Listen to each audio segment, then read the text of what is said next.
Salut à tous et bienvenue dans cette nouvelle vidéo. Bienvenue sur la chaîne YouTube LMJ Conseil, trouver un job rapidement. Si vous êtes ici, c'est que probablement vous êtes actuellement à la recherche d'emploi, actuellement en reconversion professionnelle, à la recherche d'un stage, d'une alternance, etc.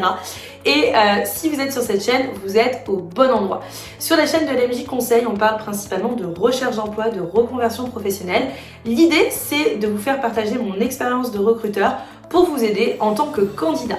Donc, si vous n'êtes pas encore abonné, abonnez-vous en cliquant sur s'abonner juste en dessous et en cliquant sur la cloche juste à côté pour être informé dès qu'une nouvelle vidéo sort. Aujourd'hui, je vous donne mon top 5 des questions à poser en entretien d'embauche. Alors, elles peuvent être posées un petit peu à n'importe quel moment et elles peuvent surtout être posées à la fin de l'entretien quand souvent le recruteur vous demande si vous avez des questions.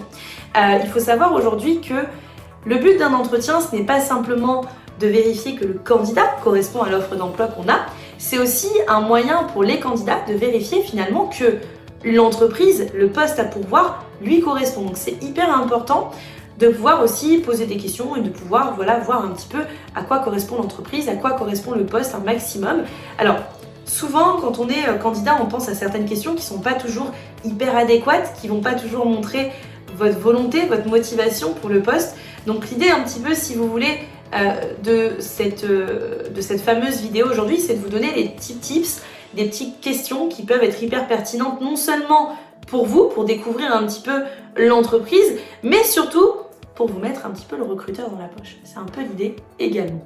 Alors, on va commencer par la première question qui pour moi est la question qui vraiment permet à l'entreprise aujourd'hui de déjà voir que vous êtes intéressé par eux, mais surtout d'aller chercher des informations sur l'entreprise.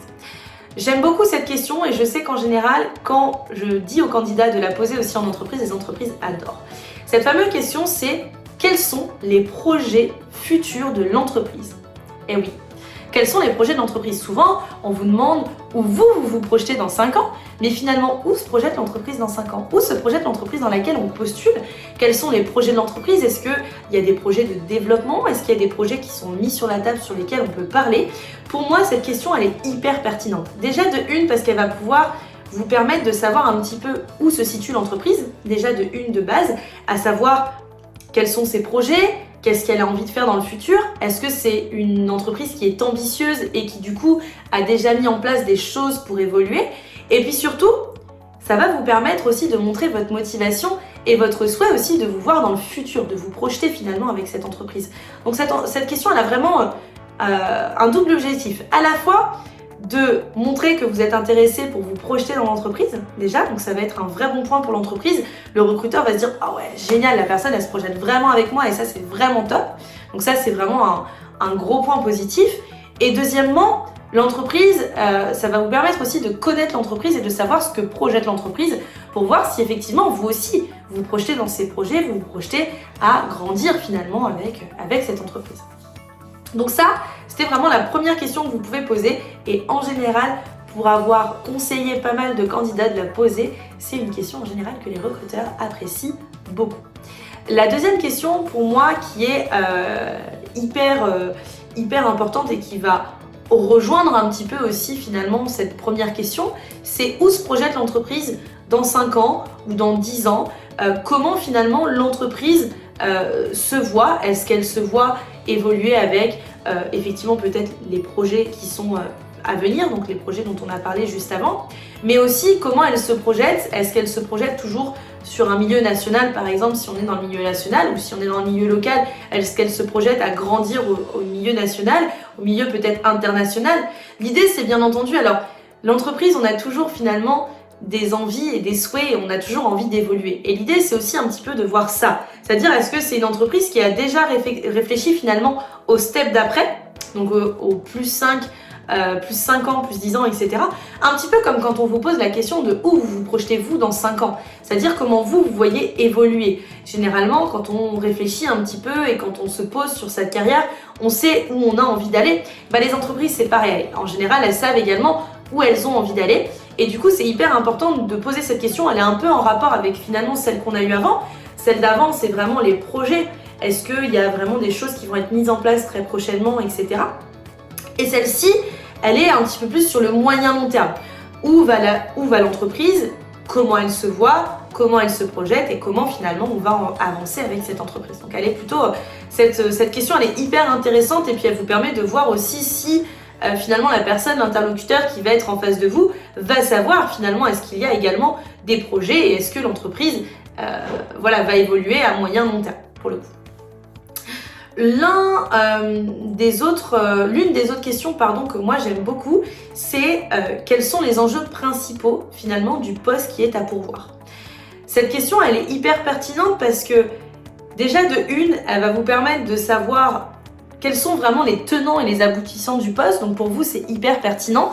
Il faut savoir aujourd'hui que il y a énormément de recrutements qui sont ratés et énormément de personnes qui partent de leur poste qu'ils ont pris pour plein de raisons, soit une mauvaise intégration, soit pas mal de petites choses, mais l'une des principales causes qui va faire en général qu'un candidat décide de partir de cette fameuse entreprise qu'il vient d'intégrer et de ce fameux poste qu'il a rejoint, c'est souvent que finalement le poste qui lui avait été décrit n'était pas vraiment le poste auquel lui il avait finalement pensé. C'est-à-dire que généralement, les entreprises elles vont vous dépeindre un petit peu un poste, les missions, etc.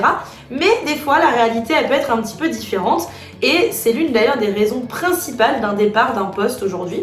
Donc c'est vraiment important d'aller finalement dans la profondeur et de s'assurer que le poste aujourd'hui va vous plaire et va vous correspondre.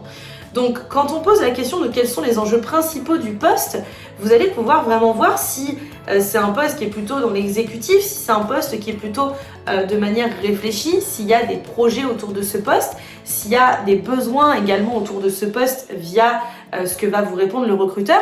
Donc ça va vous permettre de vraiment cerner finalement ce que veut vraiment le recruteur et à quoi vraiment va correspondre ce poste. Ça c'est vraiment super important et je vous conseille vivement en tant que candidat de la poser parce qu'elle va vraiment vous permettre de vous situer au niveau du poste et de vérifier l'adéquation entre votre profil, vos besoins et vos envies, vos aspirations au niveau de ce poste et du coup également s'assurer que ça vous corresponde et que vous êtes sur la même longueur d'onde entre l'entreprise et vous. Ça, c'est vraiment important. Alors, on a une petite invitée surprise qui, du coup, voulait vous dire bonjour. Voilà, et elle va nous laisser tranquille pour qu'on puisse terminer cette fameuse vidéo. L'autre question qui, pour moi, est hyper importante et qui, du coup, va vous permettre de cerner le recruteur et surtout de cerner l'entreprise pour laquelle vous postulez, c'est finalement quelles sont les valeurs de l'entreprise. Mais oui, on vous demande souvent quelles sont vos valeurs, quelles sont vos principales qualités et quels sont vos principaux défauts. Mais est-ce que vous avez déjà eu l'idée de demander à l'entreprise quelles sont ses principales valeurs? Finalement, qu'est-ce que va défendre l'entreprise auprès des candidats? Alors, il faut savoir aujourd'hui que c'est quelque chose en général que les entreprises travaillent. Il faut savoir aujourd'hui qu'il existe ce qu'on appelle la marque employeur. La marque employeur, c'est tout ce qui va vous permettre en fait de définir une entreprise de manière un petit peu marketing si vous voulez. C'est-à-dire que par exemple, quand vous voyez une entreprise qui poste un témoignage d'un de ses employés, c'est pour attester de finalement le bien-être, vraiment ce qu'il va y avoir dans l'entreprise et c'est ce qu'on appelle finalement la marque employeur. C'est vraiment tout le marketing autour de l'entreprise qui va du coup permettre non seulement de montrer à quoi correspond l'entreprise aux candidats, mais surtout de pouvoir permettre aussi à ce que les collaborateurs soient bien dans l'entreprise. Donc c'est vraiment tout ce qui va tourner autour de ça. Et c'est important aujourd'hui de savoir où on met les pieds dans une entreprise. Est-ce qu'on met les pieds dans une entreprise qui apprécie aujourd'hui finalement la diversité dans ses équipes, qui va prôner l'authenticité, qu'est-ce qu'aujourd'hui finalement l'entreprise va prôner en termes de valeurs au sein de son entreprise? Parce qu'aujourd'hui, il y a plein d'entreprises qui ne prônent pas forcément de valeurs et il y en a d'autres qui par contre au contraire vont avoir plein de valeurs et c'est vraiment là-dessus que les entreprises vont miser. C'est hyper important aujourd'hui si vous êtes actuellement en recherche d'entreprise de savoir où vous allez, dans quelle entreprise et qu'est-ce que l'entreprise finalement va vous vendre. Voilà, c'est important et c'est l'idée un petit peu de cette question, c'est de voir comment l'entreprise va se vendre et comment le recruteur finalement va vendre son entreprise et les valeurs qu'il va y avoir autour de cette entreprise. N'hésitez pas d'ailleurs à leur demander des exemples, etc. Qui va pouvoir permettre de vous faire une véritable idée sur le poste et l'entreprise, vraiment pour le coup au sens large. Et la cinquième et dernière question qui est hyper importante et qui va vous permettre aussi de vous projeter un petit peu dans le processus de recrutement, c'est finalement quelles sont les prochaines étapes du processus de recrutement. Quelle est la suite du processus à l'issue de cet entretien? Est-ce que, par exemple, si vous êtes à l'entretien téléphonique, il va y avoir un entretien physique? Est-ce qu'il va y avoir un entretien vidéo? Quelles sont les étapes vraiment au sens large? Est-ce qu'il va y avoir peut-être plusieurs entretiens, peut-être des cas pratiques, etc. L'idée étant de vous préparer et surtout de vous donner une deadline. C'est-à-dire que si la personne vous dit, voilà, moi je vais prendre par exemple l'ensemble des candidats, je vais faire une shortlist de 4-5 personnes et je serai capable de vous donner un retour dans 10 jours, bah vous savez que la personne sera en mesure de vous donner un retour dans 10 jours et dans ce cas-là, au-delà de ces 10 jours, vous serez aussi en mesure, vous également, de pouvoir relancer la personne. Donc ça permet non seulement de vous projeter et de deux, surtout de suivre et de savoir quand est-ce que vous allez pouvoir relancer et savoir aussi un petit peu vous situer par rapport à la suite du process en fonction des retours que vous aurez ou pas du recruteur. Ça vous permettra de vraiment savoir où vous en êtes et si potentiellement vous avez réussi votre entretien. Donc voilà pour ces fameuses 5 questions, top 5 des questions qui aujourd'hui peuvent vraiment vous aider au quotidien. Je pense que c'est vraiment hyper important de toujours penser à poser des questions parce que l'entretien, il n'est pas fait que pour le recruteur. Ne vous dites pas ça dans votre tête, vous n'allez pas à un entretien pour décrocher simplement le job. Bien sûr, vous y allez parce que vous avez envie de décrocher le job, mais vous y allez également pour vous assurer que ce job va vous correspondre. Il faut qu'on arrête aujourd'hui de se dire « Ok, je prends un job pour prendre un job parce que j'ai pas le choix ». Je sais que parfois on n'a pas le choix et qu'on va prendre le job parce que voilà, on est en recherche depuis longtemps et etc. Mais l'idée, ce n'est pas non plus de prendre un job et dans 3 mois, même peut-être 1 mois, des fois 2 mois, se dire ok je m'en vais. C'est pas du tout l'intérêt, c'est pas du tout le but en fait finalement. Donc pensez toujours que ces questions peuvent vraiment vous aider. N'hésitez pas si vous aussi vous avez des questions que vous adorez poser à me les mettre en commentaire pour que je puisse un petit peu regarder les habitudes que vous avez en tant que candidat. En tout cas j'espère que cette vidéo vous aura aidé et on se retrouve très prochainement pour une nouvelle vidéo sur la chaîne. On se dit à très vite.